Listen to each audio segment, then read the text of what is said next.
Hello दोस्तों, नमस्कार। मैं राजू आपके इस परिवार एग्जाम विस्तार में आपका स्वागत कर रहा हूं। जैसे कि हमने अगले वीडियो में कुछ क्वेश्चन किए थे, आज हम नए क्वेश्चन पे बात करते हैं। ठीक है, तो पहला क्वेश्चन हमारा होगा समीकरण समीकरण A F E plus B H two O arrow three sorry यहाँ पर होगा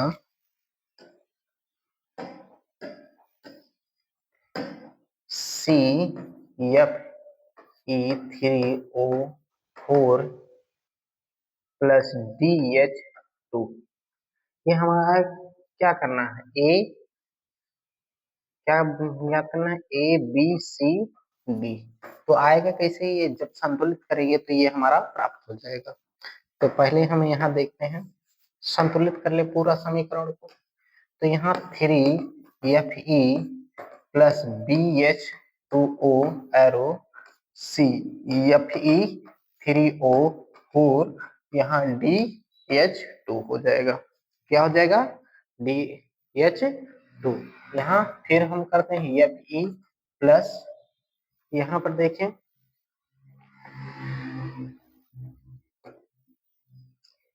ऑक्सीजन कितना है, 4 है।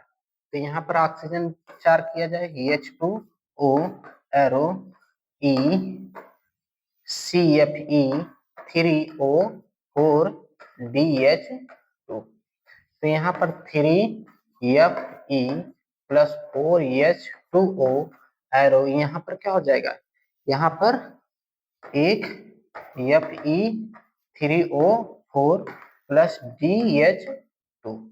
चूंकि ये एफ ई थ्री एफ और three F E three F E बराबर हो जाएगा, यहाँ फोर यानी कि फोर ऑक्सीजन बराबर हो गया, और हाइड्रोजन अभी बराबर नहीं है, थ्री। अगले स्टेप में three plus four H two O arrow one F E three O four, यहाँ फोर एच टू ओ।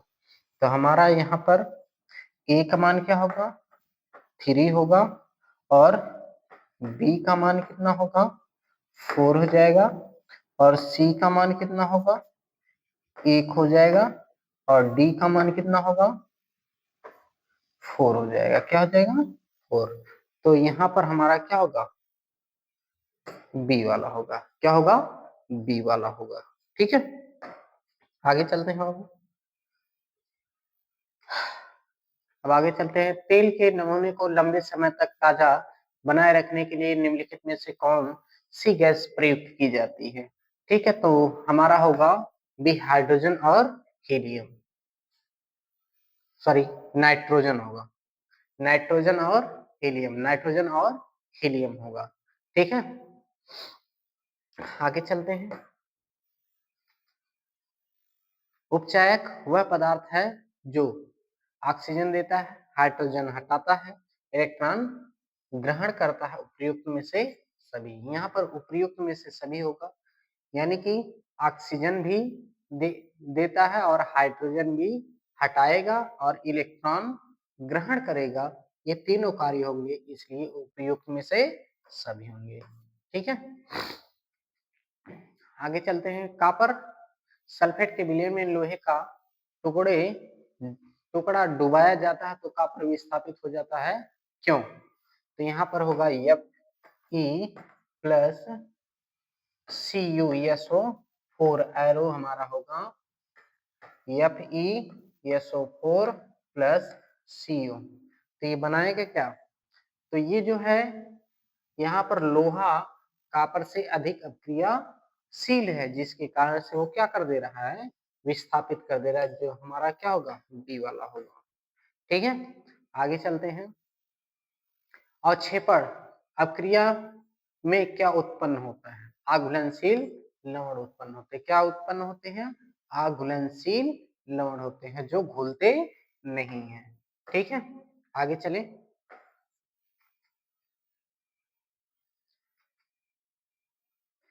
किस रासायनिक अभिक्रिया में भाग लेने वाले पदार्थ कहलाते हैं। यानी कि रासायनिक अभिक्रिया में भाग लेने वाले पदार्थ को क्या कहते हैं? अभिकारक क्या कहते हैं? अभिकारक कहते हैं। क्या कहते हैं? अभिकारक कहते हैं। ठीक है, आगे चलते हैं। 7वां क्वेश्चन, निम्नलिखित में से कौन सा अपचयन का प्रभाव नहीं है? अपचयन का प्रभाव नहीं होगा तो हमारा होगा अवक्षेपण, यानी कि जो अवक्षेपण होगा ये जो है अपचयन का प्रभाव यानी कि प्रभावित नहीं होगा। ठीक है, आगे चलते हैं। 8वां क्वेश्चन, निम्नलिखित में से कौन सी सूचना रासायनिक समीकरण से प्राप्त नहीं होता? रासायनिक समीकरण से प्राप्त नहीं होता तो यह हमारा होगा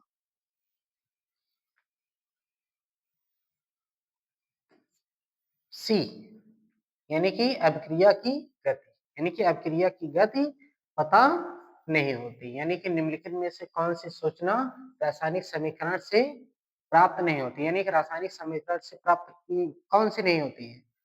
अभिक्रिया की गति, यानी कि अभिक्रिया की गति कैसी, ये पता नहीं चलता है। ठीक है, आगे चलते हैं।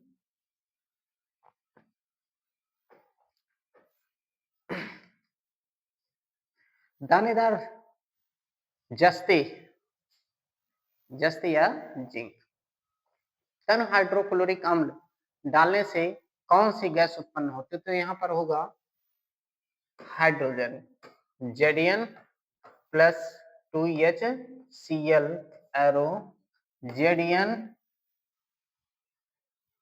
Cl प्लस H2O यहाँ पर होगा। ठीक है, जिंक क्लोराइड और हाइड्रोजन गैस निकालेगी। कौन सी? हाइड्रोजन गैस निकालेगी, यानी कि बी वाला। ठीक है,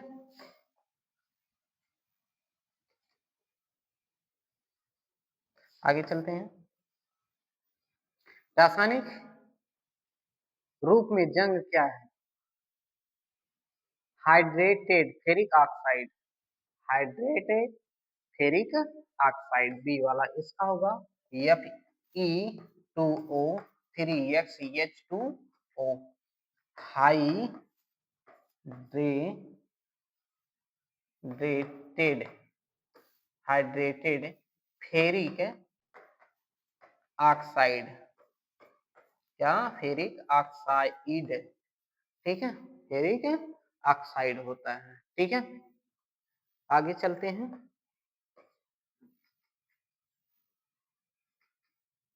अगला हमारा होगा H2 2H2S plus SO2 arrow 2H2O plus 3S अवक्रिया, यहाँ यस होगा। ठीक है, यस अवक्रिया में कौन सा अपचायक के रूप में कार्य करता है? तो यहाँ पर होगा CO2 अपचायक के रूप में कार्य करेगा। ठीक है, यहाँ पर क्या होगा?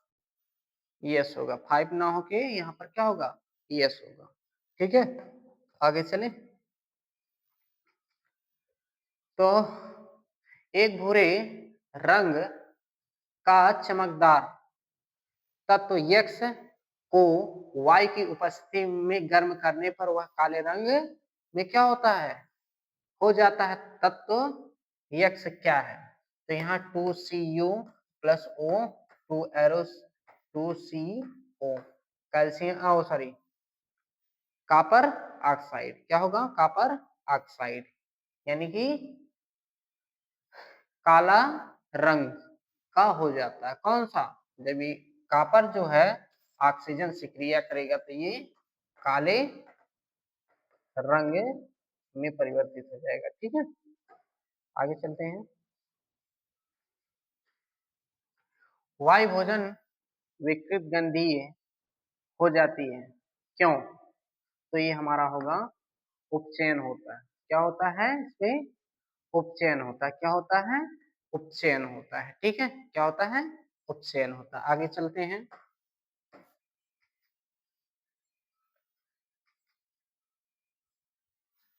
बिना बुझे चूने का रासायनिक नाम क्या होगा? तो यहाँ होगा CaO, CaO यहाँ पर कैल्शियम ऑक्साइड, कैल्शियम ऑक्साइड। कौन सा? कैल्शियम ऑक्साइड होगा। ठीक है, कैल्शियम ऑक्साइड होगा। आगे चलते हैं। समीकरण को संतुलित करने के लिए प्रगुणक गुणांकों को क्या कहते हैं? ठीक है, रासायनिक समीकरण में किए जाने वाले गुणांक अभिकारक और उत्पाद दोनों के क्या हो? दोनों के मोलों की संख्या, दोनों के मोलों की संख्या को दर्शाता है। वो क्या कहलाता है? रस समीकरण मिति गुणांक, जो हमारा बी वाला होगा। ठीक है, रस समीकरण मिति गुणांक होता है। ठीक है, आगे चलते हैं। निम्नलिखित में कौन सी एक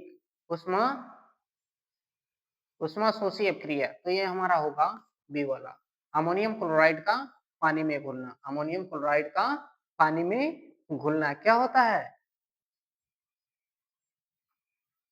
उष्मा शोषी होती। क्या होती है? उष्मा शोषी होती है। ठीक है, आगे चलते हैं। निम्नलिखित में से कौन सा एक, आगे चल, लेड नाइट्रेट का रासायनिक सूत्र क्या होगा? लेड नाइट्रेट का रासायनिक सूत्र PbNO3 का होल ट्वाइस, PbNO3 का होल ट्वाइस होता है। ठीक है, आगे चलते हैं।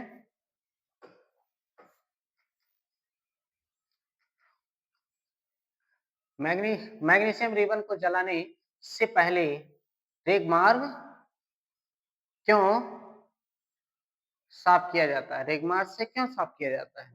तो इसका कारण यही होगा, उसमें उसे चमकीला बनाने के लिए। और बी ये वाला नहीं होगा, ठीक है, ये वाला होगा मैग्नीशियम कार्बोनेट की परत हटाने में, यानी कि ये दोनों हो गए।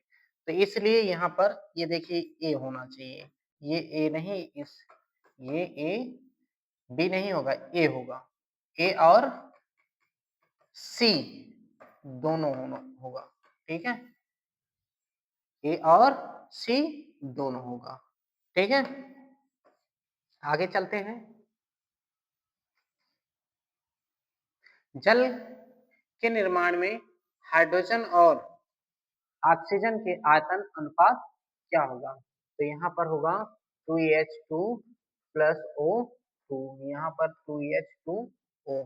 ऑक्सीजन यानी कि 2:1 के रूप है, यानी कि क्या हो जाएगा? बी वाला। क्या होगा? बी वाला।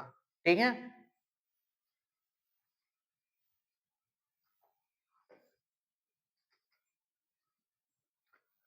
लोहे की वस्तुओं पर पेंट क्यों किया जाता है? पहली बात इसमें देखें, उन्हें उन्हें सुंदर बनाने के लिए, जंग लगने से बचाने के लिए, और उनकी आयु बढ़ाने के लिए, यानी कि लंबे समय तक सुरक्षित रहे। ठीक है, उपयुक्त में से सभी, यहाँ पर ये तीनों होंगे, उपयुक्त में से सभी होंगे। ठीक है, आगे चलते हैं। निम्नलिखित में से कौन सी एक द्विविस्थापन अभिक्रिया है? तो ये हमारा होगा बी वाला। ठीक, ये आयन और आयनों का आदान प्रदान होता है। इसमें क्या होता है? आयनों का आदान प्रदान होता है, द्विविस्थापन अभिक्रिया कहलाती है। ठीक है, आगे चलते हैं।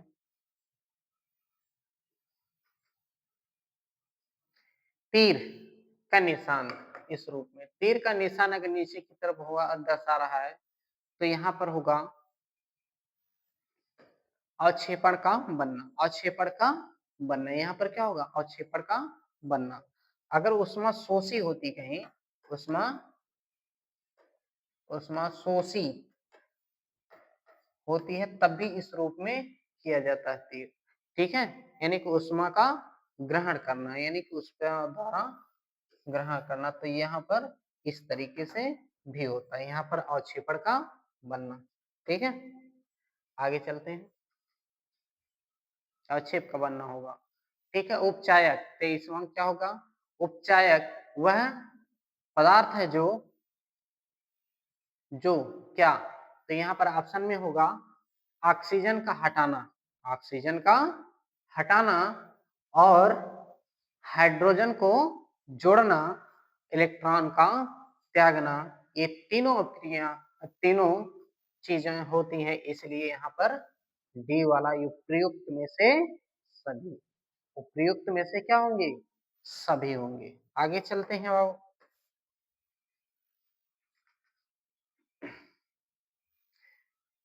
बेरियम क्लोराइड और एल्युमिनियम सल्फेट अभिक्रिया से बनने वाले अवक्षेप का सूत्र यहाँ पर होगा BaCl